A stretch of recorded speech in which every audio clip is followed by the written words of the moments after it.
মৌরলা মাছের অনেক রকম রেসিপি তো আমরা খেয়েছি। মৌরলা মাছের চচ্চড়ি, মৌরলা মাছ ভাজা, মৌরলা মাছের গা মাখা সর্ষে দিয়ে। কিন্তু এই রকমভাবে মৌরলা মাছের পেঁয়াজি কখনো খেয়েছেন কি? যদি না খেয়ে থাকেন, আমার কথায় একবার এইরকমভাবে মৌরলা মাছের পেঁয়াজি খেয়ে দেখুন। এটা কিন্তু খেতে অসাধারণ হয়। তাহলে চলুন দেখে নেওয়া যাক আমার আজকের এই রেসিপিটি। নমস্কার, আমি জয়িতা আর আপনারা দেখছেন জয়িতার পাকশালা। মৌরলা মাছের পেঁয়াজি বানানোর জন্য এখানে আমি 3টে মিডিয়াম সাইজের পেঁয়াজ একদম মিহি করে কেটে নিয়েছি। যেহেতু এটা মৌরলা মাছের পেঁয়াজি, সেই জন্য কিন্তু এখানে পেঁয়াজের পরিমাণটা একটু বেশি লাগবে। এবার এই কুচনো পেঁয়াজের মধ্যে আমি দিয়ে দিয়েছি পরিমাণ মতো নুন, দিয়েছি 1.5 চামচ ধনে গুঁড়ো, ছোটো চামচের 1 চামচ দিয়েছি জিরে গুঁড়ো, এছাড়াও ছোটো চামচের 1 চামচ হলুদ গুঁড়ো, ছোটো চামচের 1 চামচ কাশ্মীরি লঙ্কার গুঁড়ো। এই সমস্ত কিছু দিয়ে আমি পেঁয়াজটাকে খুব ভালো করে মেখে নিচ্ছি। পেঁয়াজটাকে এইরকমভাবে মেখে নেওয়ার কারণ হলো, যেহেতু এর মধ্যে নুন দেওয়া আছে, পেঁয়াজটা কিন্তু অলরেডি নরম হয়ে অনেকটা জল ছেড়ে দেবে। পেঁয়াজটা দেখুন ভালো করে মেখে নিয়ে আমি 5-7 মিনিট রেস্টে রেখে দিয়েছি। এবার আমি গ্যাসে একটা কড়াই বসিয়ে তাতে দিয়ে দিয়েছি সাদা তেল। তেলটাকে আমি গরম হতে দিয়েছি।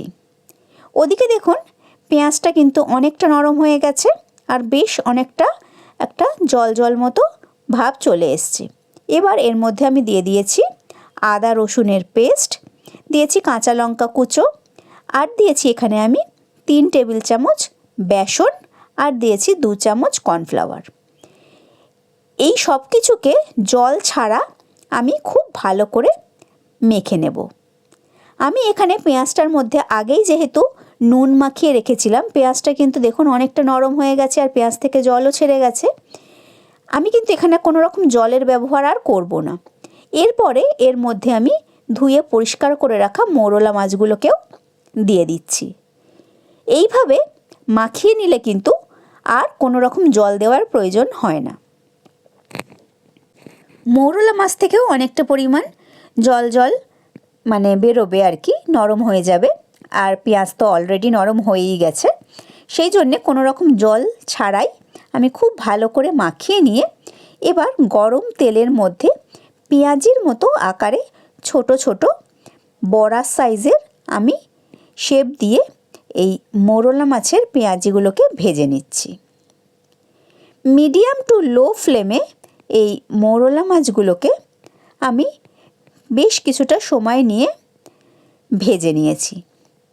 একটা সাইড বেশ লালচে রং ধরলে তারপর আমি আস্তে আস্তে একে একে সমস্ত পেঁয়াজিগুলোকে উল্টে নিচ্ছি। এই রকম উল্টে পাল্টে লাল লাল করে আমি প্রতি কটা মৌরলা মাছের পেঁয়াজি ভেজে নিয়েছি। খুব ভালো করে লাল করে সমস্ত পেঁয়াজিগুলো ভেজে নিলেই কিন্তু তৈরি হয়ে গেল আজকের আমার মৌরলা মাছের পেঁয়াজি। দেখুন সব কটা পেঁয়াজি সুন্দর লাল রং ধরে গেছে। একটু চেপে চেপে নিচ্ছি যাতে ভেতর দিকটা কাঁচা না থাকে। খুব ভালো করে উল্টে পাল্টে এপিট ওপিট করে একটু চেপে চেপে সমস্ত পেঁয়াজিগুলো ভেজে নিয়ে এবার আমি পেঁয়াজিগুলোকে একে একে তেলের থেকে তুলে নিচ্ছি।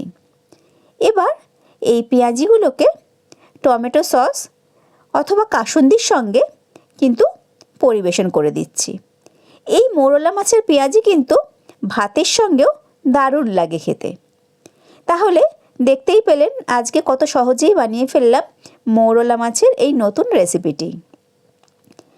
আমার আজকের এই রেসিপি কেমন লাগলো অবশ্যই কমেন্ট করে জানাবেন। আমি আবার হাজির হয়ে যাব কোনো নতুন রেসিপি নিয়ে নেক্সট এপিসোডে। ভালো থাকবেন, সুস্থ থাকবেন। ধন্যবাদ।